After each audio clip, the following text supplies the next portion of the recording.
আমরা যদি multi কুজিনস restaurant বা চাইনিজ রেস্টুরেন্টের মেনুর পাতাটা উল্টে দেখি, তাহলে বেশ কিছু উইংসের রেসিপি আমরা দেখতে পাই, যেগুলো আমরা স্টার্টার্স হিসাবে প্রায়ই অর্ডার করে থাকি। তার মধ্যেই হচ্ছে একটা খুব সুস্বাদু আইটেম, হানি চিকেন উইংস। এটার জন্য আমাদের উইংস লাগবে।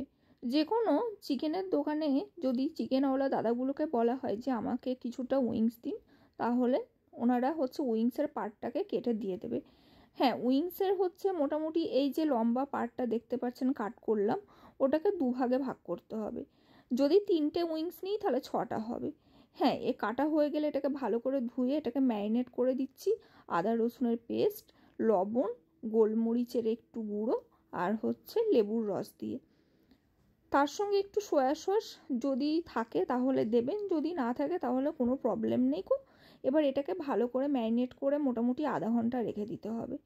আধা ঘন্টার পর এর মধ্যে হচ্ছে একটু কর্নফ্লাওয়ার দিয়ে আবার এটাকে ভালো করে মাখিয়ে নিলাম। মাখানো হয়ে গেলে তেল গরম হলে সেই তেলে হচ্ছে প্রত্যেকটা উইংসকে ভেজে নিতে হবে।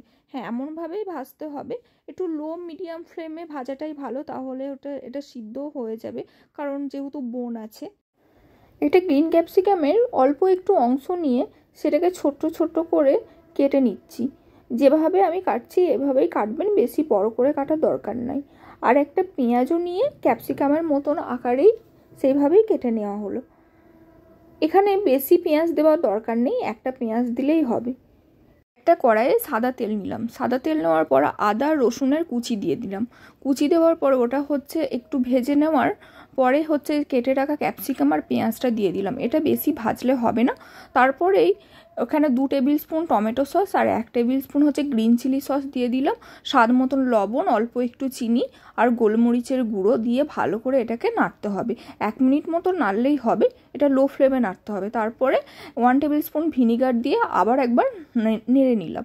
নেড়ে নেওয়ার পর ভেজে রাখা যে উইংসগুলো দিয়ে দেওয়ার পরে এই যে সসটা তৈরি হয়েছে, সসের সঙ্গে ভালো করে মিশিয়ে নিতে হবে। হ্যাঁ, দেখতে হবে যেন ফ্লেমটা যেন লো থাকে। এরপরেই হচ্ছে এখানে 2 টেবিল স্পুন হানি দিয়ে দিলাম। হানি দেওয়ার পর আবার 1 মিনিট মতন হচ্ছে নেড়ে নিলাম।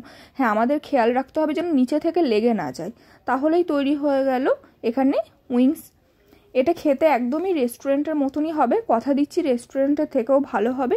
উপরে গার্নিশিং করানোর জন্য হচ্ছে সাদা তিল আর একটু পেঁয়াজ পাতা দিয়ে নিলাম। যদি থাকে তাহলে দেবেন, যদি না থাকে তাহলে কোনো দরকার নেই। এটা শুধুমাত্র দেখতে সৌন্দর্য রাখার জন্য, আর কিচ্ছু নয়।